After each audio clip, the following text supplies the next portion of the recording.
한의원에는 다양한 통증 때문에 찾아오시는 분들이 많은데요. 특히나 이제 손목이 아파서 한의원을 찾는 분들도 꽤 많은 편이고요. 손목에서 일어나는 통증들 상당히 많은 원인들이 있는데 가장 흔한 원인 혹은 다른 또 2차적인 문제, 다른 문제들하고 좀 겸해져 있는 문제를 하나 꼽으라 그러면 아마 근육통일 거예요. 그래서 손목에서는 근육통만 좀 잘 해결을 하더라도 상당히 좀 통증을 많이 줄어들게 할 수가 있는데 오늘은 그런 것들이 좀 어떻게 발생이 되고 또 어떻게 좀 예방을 하고 치료를 할 수 있는지 그런 거에 대한 설명을 해드릴 거예요. 손목이 아프다고 하는 분들, 특히나 이제 요새 사무직으로 컴퓨터 같은 거 많이 하시기 때문에 손목이 아프다고 찾아오는 분들이 꽤 많은데요. 우리 몸은 상당히 많은 근육들이 있습니다. 그리고 가만히 보면은 요 팔뚝부터 해가지고는 좀 자잘한 근육들이 꽤 많이 있는데요. 우리 몸에서 가장 정교한 쓰임을 하는 게 이 손이죠. 그래서 손가락 하나하나를 미세하게 움직이기 위해서 상당히 많은 근육들이 붙어 있는데 실은 손을 움직이는 근육들, 손목을 움직이는 근육들은 다 팔뚝에 붙어 있어요. 그래서 팔뚝에 있는 근육들이 힘줄로 연결이 돼서 손을 움직이고 팔목을 움직이고 이렇게 되어 있습니다. 그리고 이 수많은 힘줄들이 이렇게 풀리로 둘러싸여서 위치가 서로 이동되지 않게 이렇게 붙잡아주는 구조를 하고 있죠. 이 수많은 근육들을 일일이 다 외울 필요는 실은 없어요.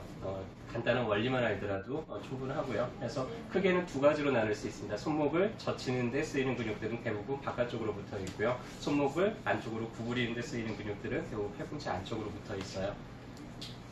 주로는 이제 근육통은 손을 많이 사용하는 분들한테 생기겠죠. 그래서 손으로 뭐 주무르거나 주방에서 일을 한다든지 아니면은 반복적으로 뭔가 두드리는 일을 한다든지 아니면은 이제 사무직들 컴퓨터 타자를 많이 치는 분들 이런 분들한테 이제 주로 생기게 되고요. 근육을 많이 쓰게 되면은 근육이 점점 좀 굳어지고 뭉치겠죠. 그리고 좀 짧아지고 긴장이 높아지게 될 거예요. 그러면은 그 근육이 있는 데서 아픈 게 아니라 그 힘이 이제 전체적으로 작용을 하기 때문에 가장 약한 부위, 힘줄이 있는 부위에서 통증을 일으키기가 가장 쉽습니다. 그래서 팔뚝에 있는 근육들의 통증들은 주로 손목에서 이제 나타나게 되죠.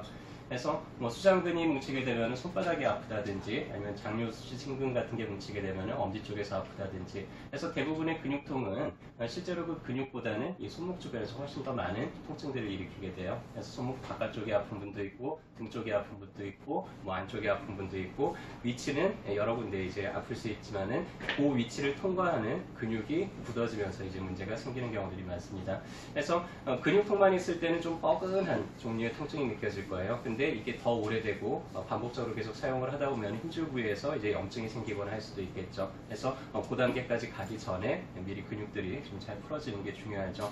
그럼 내가 이게 근육으로 인해서 생긴 문제인지 다른 걸로 인해서 생긴 문제인지를 좀 구별을 할 수 있어야 되는데 의외로 간단해요. 가만히 있을 때는 아프지 않아요.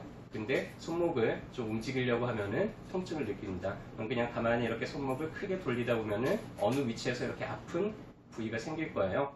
그럴 때 그 부위에서 늘어나는 근육이 잘 늘어나지 않기 때문에 그래요. 그럴 때 이게 근육통으로 인한 건지 구별하는 거는 그 부위 팔뚝을 한번 강하게 이렇게 딱 잡은 상태에서 근육을 붙잡은 상태에서 다시 돌려봤을 때 만약에 그랬더니 통증이 하나도 없이 괜찮네 싶다 그러면 그건 근육통이에요. 그리고 다시 근육을 놓고 돌려보면은 또 다시 이제 통증을 느끼게 됩니다.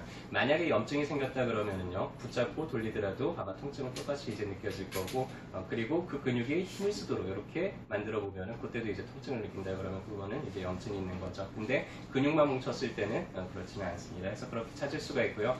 그럼 어느 근육이 문제야?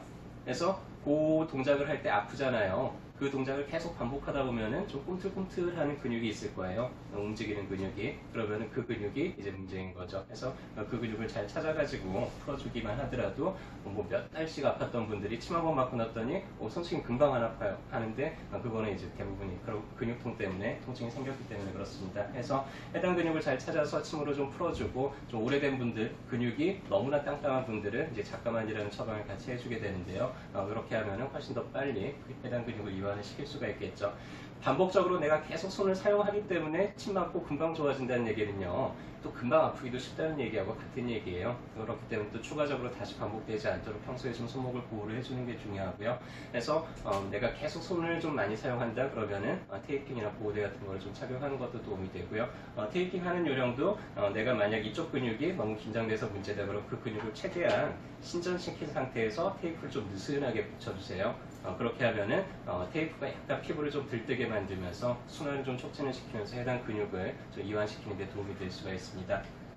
그리고 평소에 내가 손을 많이 쓴다 싶은 분들은 스트레칭을 좀 열심히 해주세요. 스트레칭 하는 방법은 팔을 쭉 핀 상태에서 손을 쭉 젖혀주고요. 한 10초 정도, 여기가 좀 당기도록 10초 정도 젖히고, 그리고 잠깐 5초 정도 쉬어주고, 또 10초 정도 젖히고, 또 5초 정도 쉬어주고, 마찬가지로 이 신전근들을 풀어주기 위해서 손목을 가운데로 아래로 이렇게 쭉 꺾어주면서 여기가 좀 쭉 늘어나는 이런 느낌을 한 10초 정도 버티고, 그리고 또 풀어주고, 이런 거를 이제 반복을 하면서 이 주변 근육들이 뭉치지 않도록 평소에 좀 잘 관리를 해주셨으면 좋겠습니다.